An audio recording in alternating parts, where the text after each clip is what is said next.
Ya siéntese, doctor. Vamos a platicar. Hola, estamos en este nuevo episodio de Ya Siéntese Doctor y me pidieron que me autopresentara. Soy el doctor Jesús Cádiz y hoy vamos a hablar de un tema que les gusta mucho a los pacientes, que es la manga gástrica. Yes. Bienvenido, doctor. Y nos acompaña también la doctora Ruth, que se encuentra en el Hospital Médica Campestre y en el Hospital Cristus Muguerza, doctora. Así es, ahí estamos para servirles. Bienvenida, doctora. Yo soy Gracias. Yasmín Ponce y bueno, para que tengamos el punto de vista del cirujano y de un médico internista, ¿correcto? Es correcto. Doctor, a ver, platíqueme. ¿Qué beneficios tiene la cirugía de manga gástrica y cómo funciona? Bueno, la manga gástrica es un procedimiento restrictivo. Está catalogado dentro del mismo tipo de cirugías bariátricas como en el episodio pasado de balón gástrico. El balón gástrico es una restricción, la manga gástrica también. ¿Qué quiere decir esto? Que el estómago se reduce en su tamaño para favorecer a una menor ingesta y a una saciedad temprana en los pacientes. Y eso conlleva beneficios, ¿no? O sea, los pacientes bajan de peso, ven resultados, empiezan a hacer ejercicios, se mantienen en su plan y lo siguen promoviendo, como que van cuidando este nuevo cambio en su constitución y pues el objetivo último es la pérdida de peso con el mantenimiento, ¿sí? O sea, no es nada más como bajar de peso, sino mantenerlo a largo plazo, ¿sí? Ese es como el verdadero objetivo de la manga gástrica, a grandes rasgos. A grandes rasgos. ¿Qué pacientes son candidatos para este procedimiento? Porque sé que es la cirugía que más se realiza a nivel mundial, doctor. Sí. Entonces, pareciera que cualquier persona con obesidad o cualquier persona llenita pudiera, o con enfermedad de diabetes, pudiera ser candidato, doctor. Sí, a mí me gusta explicar que se tiene que estandarizar, o sea, más bien se tiene como que tomar en cuenta las características especiales de cada paciente y no clasificarlos y decir, tú eres para manga, tú eres para bypass, tú eres para balón, tú eres para tal o cual, tú eres para el internista, tú ya tienes diabetes, tú vete con la doctora. No, las guías y las recomendaciones internacionales nos indican que la manga está principalmente indicada para pacientes con un índice de masa mayor de 35, con comorbilidades o aquellos que tengan de 30 a 35 igual con las comorbilidades. Sin embargo, en la práctica diaria vemos que no todos los pacientes caben en esta categoría y que hay condiciones que les pueden beneficiar para ser candidatos del procedimiento. Por ejemplo, pacientes que a lo mejor no tienen un gran sobrepeso, pero que ya vienen saliendo de muchos tratamientos, que ya estuvieron sometidos a tratamientos multidisciplinarios y siempre en una reganancia, o que ya agotaron sus opciones terapéuticas y esta viene a ser una forma de ayudarles para mantenerlo a largo plazo y dejar que el paciente evite, o sea, que no siga haciendo estas ondulaciones en su peso que puede llevar pues consecuencias, ¿no? Y pues dentro de los criterios para poder elegir a un paciente, pues tenemos que descartar de primera instancia que sea una obesidad endógena, ¿sí? Todos los pacientes que tienen el antecedente de enfermedades endocrinas, que tengan algún problema o trastorno alimentario desde el punto de vista psiquiátrico, pues hay que estudiarlos primero, hay que tratarlos en ese aspecto. Y aquellos pacientes que tengan una obesidad de causa exógena, pues van a ser candidatos ideales al procedimiento. ¿Qué quiere decir exógeno? Pues que es por ingesta, ¿sí? Que es por algún trastorno en la alimentación, aumento en la ingesta, una mala educación alimentaria, ¿sí? Esto, pues estamos platicando un poquito antes de empezar, porque también está muy arraigado en la cultura mexicana, ¿no? Y desde chiquitos, pues nos ponen condiciones. Y si no te acabas esto, no hay premio. Y si no te acabas tal, no hay tele. Y acábatelo porque aquí no hay perros que se lo acaben, ¿no? Entonces, culturalmente sí traemos como muy arraigado esa cuestión de la comida como un medio de saciedad, de premio, beneficio, castigo. Y cuando empezamos a estudiar esto, pues nos damos cuenta que tenemos que también hacer un poquito de evaluación psicológica bariátrica para poder identificar qué pacientes son buenos candidatos y a qué pacientes hay que tratarlos un poquito para poder hacer esta especie como de sublimación, ¿me explico? Claro. ¿Cómo se prepara un paciente, doctor, para la cirugía? Hablando de que los va preparando, ¿qué es lo primero que debe de pasar? Bueno, hay una serie de pasos que se tienen que llevar. Ajá. Si tú ves que el paciente es candidato que ya tuvo múltiples tratamientos y que no consigue llegar a su peso objetivo y ya descartaste causas endógenas, o sea, yo siempre, paciente primera vez no lo voy a operar. O sea, llego, oye, es que quiero que me hagas la manga gástrica. Sí, espérame, tengo que estudiarte primero, ¿no? No, es que ya fui con la doctora Ruth, me dijo, bueno, entonces ya sé que viene estudiado, que descartaron tiroides, que descartaron resistencia a la insulina, etcétera, etcétera. Entonces, si vamos a preparar a un paciente, el primer paso sería la valoración psicológica, el segundo sería la valoración nutricional, o sea, hacer una evaluación de impedancia, sacar el cálculo de porcentaje de sobrepeso, ver cuánto peso tiene que perder el paciente. Y los estudios de rigor. Los estudios de rigor pues, son las biometrías, las químicas, el análisis de los niveles de insulina. A mí me gusta estudiar el estómago, entonces antes de ofrecerles un procedimiento así, yo les pido o una radiografía o una endoscopía. Me gusta descartar el Helicobacter pylori porque los pacientes que tienen o que portan esta bacteria tienen más riesgo de hacer úlceras con la cirugía o de hacer estenosis. Entonces, sí hay que estudiar al paciente bien antes de poder llevarlo a quirófano. Y si no cumple con todo este checklist, pues me espero hasta que lo complete. ¿Sí? Doctor, usted, una vez que platicábamos, me decía que le hace una pregunta clave a sus pacientes, que les dice, oye, ¿crees que si eres delgado vas a ser más feliz? ¿Se acuerda? Sí, porque en la parte de evaluación psicológica que nosotros le solicitamos a los pacientes, tenemos que identificar ciertas conductas de riesgo para trabajarlas, ¿sí? Y una de ellas es el pensamiento mágico.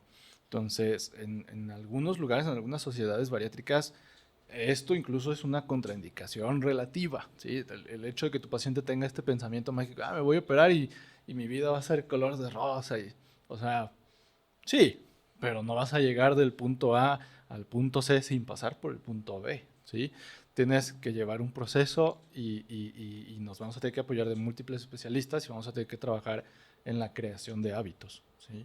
¿Por qué? Porque está demostradísimo que si el paciente se compromete al estudio preoperatorio, a la valoración, me hace los estudios, se pone a dieta antes de llevar la cirugía y me baja un cierto porcentaje de peso antes de entrar a quirófano, está demostradísimo que ese paciente le va a ir bien después de la cirugía. O sea, el paciente va a tener un porcentaje de éxito mayor, ¿sí? Hablando de porcentajes, pues, como dicen, cada quien le va, ¿cómo dicen? Le va en la feria como... Cada quien habla como le va en ¿Cómo la le va? feria. Eso. Entonces, yo tengo un paciente que se porta bien, que instala buenos hábitos, me hace la dieta, me hace el ejercicio y le echa todos los kilos para bajar antes de la cirugía y ya sé que ese paciente le va a ir súper bien con el procedimiento.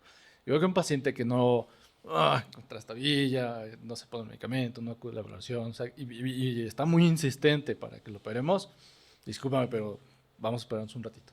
¿Sí? Claro. Y se me han ido, y no me importa, pero la verdad es que hay que dar paso con guarache. Claro, y es importante hacer una valoración consciente. Sé que trabaja mucho de la mano con la doctora Ruth. Sus pacientes, doctora, ¿cuál es como su principal preocupación o los puntos de vista acerca de esta cirugía? Porque sé que a veces la abordan a usted antes de llegar al especialista.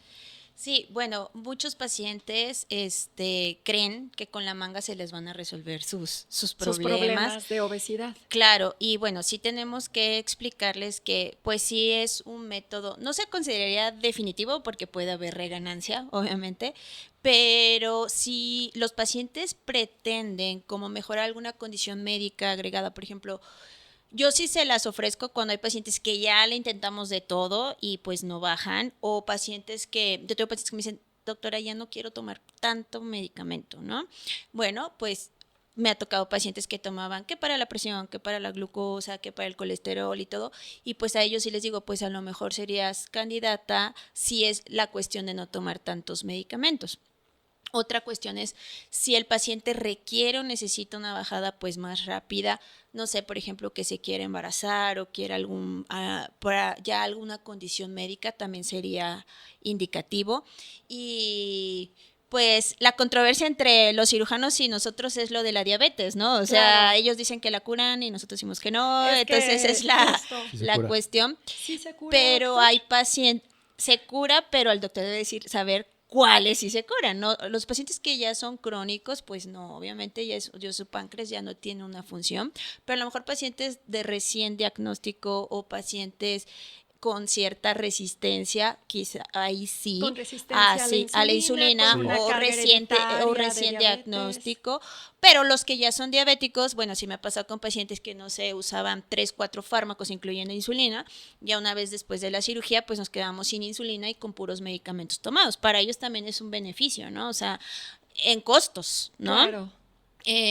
Pero sí, como dice el doctor, pues aquí el punto es de que sea un candidato y que veamos que sean pacientes que les va a ir bien, ¿no? Yo tengo pacientes que se los mando y me dice, no, no es candidato. ¿Por qué? Porque pues el paciente no va a dejar de comer bien, no va a comer bien, perdón, no va a dejar de tomar alcohol o va a ser un paciente que no va a hacer ejercicio. Entonces, pues va a ser un paciente que no le va a funcionar y pues al rato no me funcionó y pues más bien fueron por el paciente, ¿no? O también en la cuestión psicológica, creo que aquí es bien importante lo que dice el doctor. Hay que ver por qué el paciente come. Ujú. Si el paciente come porque tuvo algún problema de pequeño, a nosotros nos tocan pacientes que, sabes que yo como porque de chiquita me regañaban y mi mamá me daba de comer o me obligaba a que me terminara el plato. Factores O psicológicos. efectivamente, entonces si tú no trabajas en la cuestión emocional, yo creo que ese paciente, aunque lo operen, no va a Tendría funcionar. una reganancia. Efectivamente. Entonces, sí es bien importante que lo manden a la valoración psicológica y creo que ahí el psicólogo pues sí le manda al doctor como este paciente no va a ser buen candidato o este paciente sí va a ser buen candidato. Que uno dice, yo opero a todos porque me ha tocado pacientes, a mí me operan con todo y todo. Pues no, porque entonces no está bien estudiado el paciente. Sí, Doctora, mantener las perdón. expectativas Claro. reales. Llegan con, usted le mantiene expectativas reales. Ahorita lo que platicó la doctora Ruth, o sea, suena increíble. O sea, si va a reducir el medicamento, va a haber una mejora en su diabetes. Obviamente son pacientes que ya empiezan a tener problemas de rodilla. Es horrible tener un problema Sí. de rodilla, te imposibilita hasta de levantarte de la cama por experiencia propia. Pero entonces todo esto que usted me dice, doctora, ahora yo le preguntaría, ¿vale la pena el mutilar un órgano sano para obtener todos estos beneficios, doctor? Tenías que decir. La mutilación. Bueno, porque Mira. así hay No, un está movimiento bien. que lo ha estado Sí, hablando sí, así, es un ¿no? término, pero mira, todos hablan desde su propia realidad, ¿sí? Y eso es algo que no vas a poder ponerte a pelear con alguien para forzarlos a cambiar esa realidad, ¿no? Oye, es que en mi ventana yo veo esto, ¿no? Pues sí, pero la mía da hacia la otra calle, ¿sí? O sea, no, pero es que está mejor la mía. Sí, pero mi ventana es otra, ¿sí? Yo estoy viendo Respetar esto. los puntos de Sí, vista. sí, o sea, mira, tengo pacientes que les ha ido extraordinariamente bien. Incluso, por ejemplo, he tenido pacientes que llegan porque tienen prediabetes o ya una diabetes muy temprana, como dice Ruth, y llegan muy asustados porque algún familiar cercano acaba de fallecer o le acaban de amputar una pierna. Esto es caso real, ¿sí? Y ellos están asustadísimos. De hecho, tengo una paciente que hace un par de años llegó a una edad muy temprana, 24 años, ya va con insulina, diabetes tipo 2. Y dije, ¿sabes qué? Pues es que tú eres candidata a bypass y tenemos que hacer esto y así y así. No, yo no quiero bypass. Pero es que tú eres... No, yo no quiero. Pero es que esto... No quiero, ya investigué, bypass no me gusta, por esto y esto y esto. X. Bueno, entonces vamos a hacer manga. Pero te tengo que decir una cosa. Con la manga vamos a lograr que dejes de usar tanta insulina, vas a bajar un poquito de peso, pero no vas a dejar de ir a tu tratamiento con tu doctor. ¿Sí? ¿Está bien? Pues nos dio la sorpresa, porque el día de hoy no nos inyectan nada. ¿Sí? Entonces, eso yo te voy a decir, no, pues es que la cirugía, la Corea. O sea, son hábitos, ¿sí? Y la paciente lo entendió a la primera, ella llegó comprometida porque vio las consecuencias de no llevar a cabo los cuidados que se deberían de llevar, y la paciente pues se alejó de toda esa realidad que estaba viendo Y yo creo que en algún momento ella tomó la decisión, dijo, no, esta no es mi realidad, yo lo voy a cambiar, ¿sí?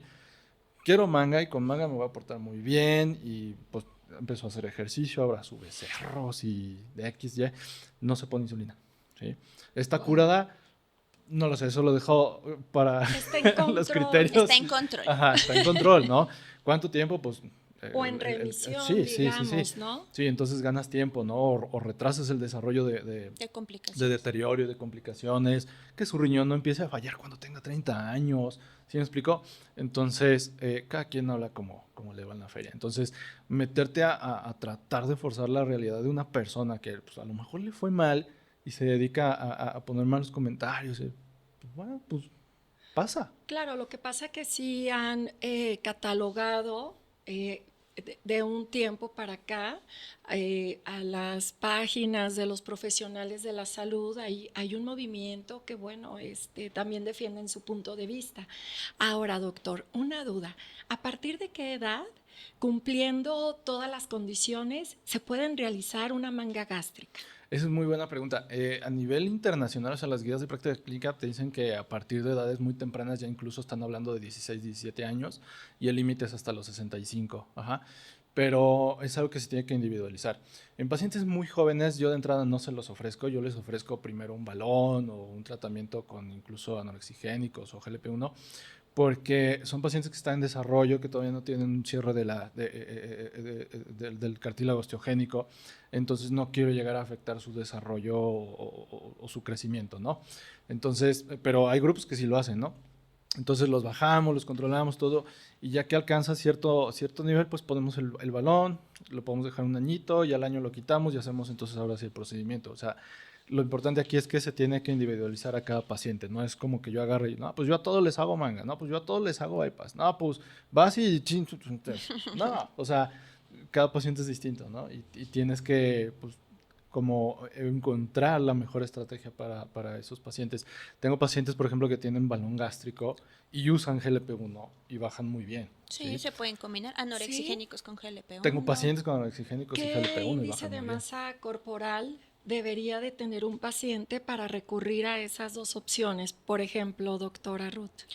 Es que no, yo creo que no sería por el O índice. o la cantidad de sería sobrepeso. Más bien, podría ser, pero también podría ser si el paciente baja o no baja, ¿no? O sea, hay pacientes que quizá con el puro GLP-1 no baja y pues necesitas meter algo agregado, un anorexigénico. O pacientes, como lo explicó hace rato el doctor Manuel, que les pones el balón, pero no lo satisface por completo, ¿no? Porque a lo mejor estaban acostumbrados a más volumen de comida y a lo mejor necesitas meterle un tratamiento oral tomado. O sea, esto es una mezcla. También nos ha pasado con pacientes que operan de manga y que cuando ya están en su control les empieza a dar apetito y les empezamos a dejar tratamiento tomado un ratito. Sí, volvemos a lo mismo, o sea, la obesidad es una enfermedad Que no se cura. que no se cura, o sea, Que se no tiene se que mantener cura. el tratamiento y eso es algo que se está tratando de permear en la sociedad médica, incluso porque nosotros mismos no estamos acostumbrados a comentarla o a escribirla como un diagnóstico. Si tú vas a urgencias de cualquier hospital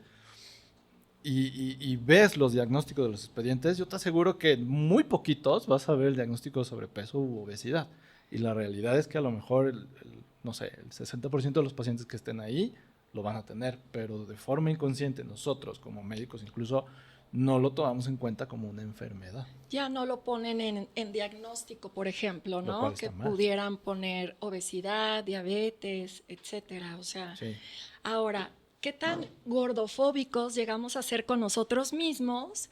¿O qué tanto llegamos, o sea, que ustedes, su punto de vista como médicos, de yo decirle, ay doctor, bájeme de peso porque pues traigo aquí unas lonjas que no me dejan, ¿no?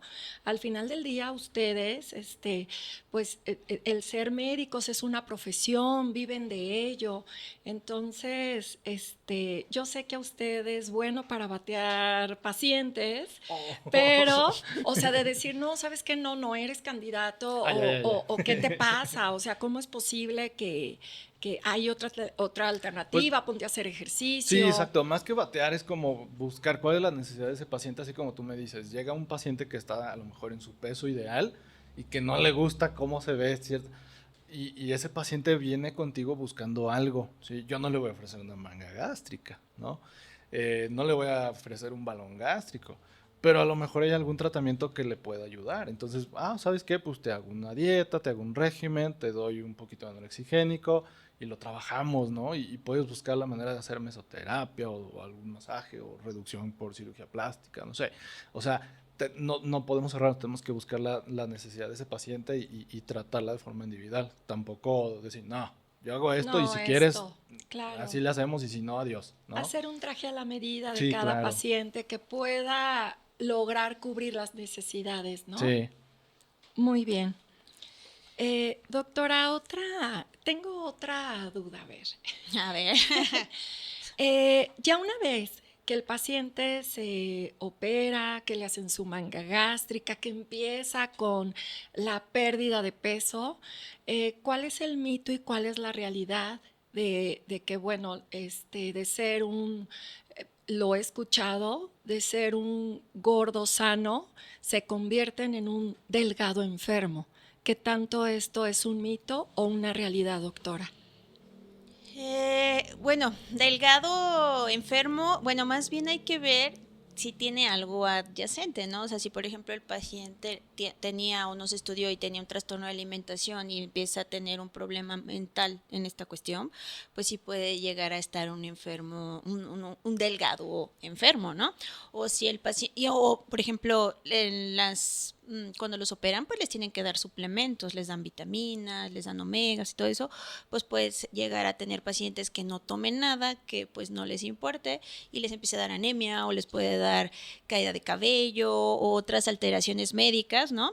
O por ejemplo pacientes que pierden mucha masa muscular porque pues no empezaron a hacer ejercicio, pues les empieza a dar sarcopenia, eso significa pérdida de masa muscular. Uh-huh. O, no sé, a lo mejor pacientes que eran diabéticos y no empezaron a hacerse un check-up posteriormente a la cirugía y empiezan a descender sus niveles de azúcar y empiezan a tener cuadros de hipoglucemia, que son pacientes que se les baja mucho la glucosa y se pueden hasta desmayar, caer, fracturar, o sea, infinidad de cosas, ¿no? Entonces, por eso, una vez que los operan, aquí el doctor nos tiene que explicar el seguimiento, ¿no? Porque ¿qué sigue después de la cirugía? Volvemos a lo mismo, la obesidad es una enfermedad y como tal se debe seguir el tratamiento, ¿no? Y no abandonarlo. Entonces, partimos nuevamente de lo que te decía del pensamiento mágico, ¿no? Me opero y ya estuvo, ya puedo hacer lo que quiera. Pues no, incluso lo platicábamos en el episodio pasado con el doctor Manuel. Oye, ¿cuándo voy a poder tomar? ¿O cuándo voy a poder comer normal? Bueno, es que depende de cuál sea tu concepto de comer normal, ¿sí? Y esa es una pregunta que me hacen yo creo que 8 de cada 10 pacientes, me dicen, doctor, ¿cuándo voy a poder comer normal? En ese momento volteo a verlos y pues les digo, pues que depende cuál sea tu concepto de comer normal. Y volvemos a lo mismo, ¿cuál es tu realidad? ¿Cuál es la ventanita? Oye, es que en esta ventanita yo estoy viendo un coche, pues sí, pero en la mía son 2. Claro. No, pero es que la mía está mejor porque hay un arbolito. Sí, en la mía hay arbustos. No, la mía es mejor. No, sí, entonces no, o sea, tienes que entender la realidad de ese paciente y hablar muy bien las cosas desde el principio y decirle, ¿sabes qué? Te vas a operar, pero el seguimiento es las vitaminas las tienes que usar este tiempo, las complicaciones si no lo llevas a cabo son estas, y los hábitos que tú tienes que mantener después de la cirugía, pues obviamente es comer a tus horas, hacer ejercicio, no desvelarte, no consumir alcohol, o sea, mantener un estilo de vida saludable. Oye, pero ¿para qué me pasas todo eso si ya me vas a operar? Exacto. Sí. Entonces, ya, volvamos al mismo tema. O sea, ya voy a ser delgado y ya voy a estar feliz. Exacto. Y ya voy a salir porque con obesidad pues no podía salir, no me apetecía, me sentía muy mal emocionalmente, no tenía una interacción social. Entonces, si ya delgado, ¿de qué me va a servir la vida si estando delgado o delgada para gozar la vida como yo visualizo que pudiera ser, ¿no? Sí, o sea, es identificar esa fantasía en el estudio preoperatorio, ¿no? Y el acompañamiento paciente, psicológico, usar ¿no? al acompañamiento psicológico y que tu equipo pues trate al paciente y no solamente al paciente, sino también a su red familiar, ¿sí? Se tiene que crear una red de apoyo muy importante antes de realizar la cirugía, porque la red de apoyo ayuda a que el paciente se mantenga en ese plan, ¿sí? Y que, oye, es que trabajo no sé cuántas horas y no tengo horas para hacer mis comidas. Pues bueno, la red de apoyo viene a ayudar a ese paciente para que se programen, se echen la mano. O sea, tengo pacientes que les va muy bien porque crean una red bien chida y llegan sus hermanas o llegan los tíos, etcétera, le dejan la comida en su trabajo. Cuando hacen reuniones ya saben lo que tienen que pedir para evitar pues tener como estas tentaciones enfrente del paciente que está recién operado. ¿Sí me explico? O sea, como que agarran la onda, se ponen todos el mismo chip y jala bien padre. O sea, Eso cuando está hacen eso, increíble. les va muy bien.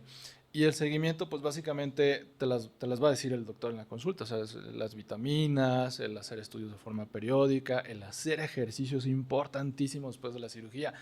Y volvemos a lo mismo, los pacientes me dicen, ¿para qué hago ejercicio si me vas a operar?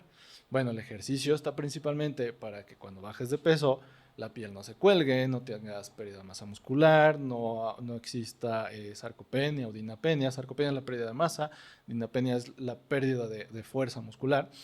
Y también para ayudar a favorecer pues, la reducción de todas estas cuestiones cosméticas, si tú quieres, como celulitis, áreas de adiposidad, etcétera. Que en algún momento, pues ya después los pacientes te dicen, oye, ¿cuándo me puedo echar una manita? También para todo hay tiempo y se puede ir viendo de forma individual con cada uno de los pacientes. Muy bien, doctor. Y ya para finalizar, ¿algo que quiera agregar o usted, doctora Ruth? Sí, yo quisiera que les dijeras a los pacientes quiénes no se deben operar y qué complicaciones pudiera tener una manga gástrica, porque eso es importante. Ok. Sí. Yo creo que la primer contraindicación para la cirugía son expectativas irreales. Ajá. Ok. O sea, una falta de compromiso para el seguimiento. Habíamos dicho que las relativas son la edad. Ajá. Y en tercer lugar, pues son condiciones clínicas como muy, muy particulares, que era lo que habíamos dicho hace rato como cuestiones endógenas, o sea, que la obesidad obedezca a causas hormonales, ¿no? Que el paciente esté enfermo de tiroides, que esté enfermo de, no sé, que tenga una hiperprolactinemia, etcétera. Son como condiciones muy, muy específicas y por eso se tiene que hacer el estudio inicial muy completo del paciente. Y en respuesta a la segunda pregunta, que eran las complicaciones, la complicación más frecuente, la más común de la cirugía manga gástrica es la reganancia de peso. Esa es la complicación más común de todas aquí y en China, ¿sí? Oye, pero es que en el TikTok que se perforó, que se murió, que... Sí, o sea, están descritas, son complicaciones anecdóticas, son las más raras de todas, son las más temidas, que la fuga y que esto que el otro, pero la más frecuente de todas es la reganancia. Y volvemos a lo mismo, ¿por qué es reganancia? ¿Sí?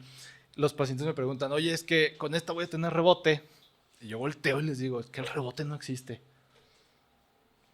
¿Sí me explicó? El rebote Sí. no existe, lo que existe son malos hábitos. Entonces, si tú construyes esto, vas trabajando tus hábitos y los instauras antes de la cirugía, yo ya sé que te va a ir súper bien después de ese procedimiento, ¿no? No puedes tener como este pensamiento mágico de, me voy a poder, voy a poder hacer lo que quiera y comer lo que quiera y tomar lo que sea. La verdad es que lamento decirles que no es así, sí requiere un compromiso, pero la ventaja es que entre más preparado esté el paciente y más informado esté, mejor le va al momento de la cirugía.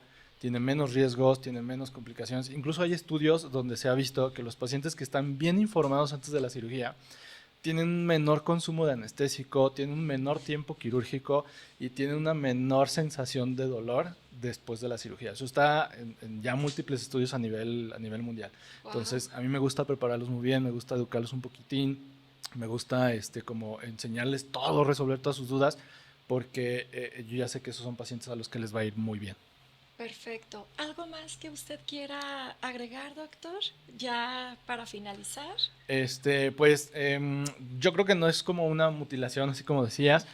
Sí se emplean engrapadoras como la que tenemos aquí, son de único uso y no se pueden reutilizar en otros pacientes porque está también como ese mito y está como una especie de movimiento satanizador. Y, entonces son indicaciones muy precisas, son instrumentos muy precisos, son aplicaciones científicas y yo quiero que no se crea que es como un procedimiento de pues como para repartir y esto es para todos y realmente hay que estudiar bien al paciente y cuando se hacen las cosas bien, pues nos tiene que ir bien.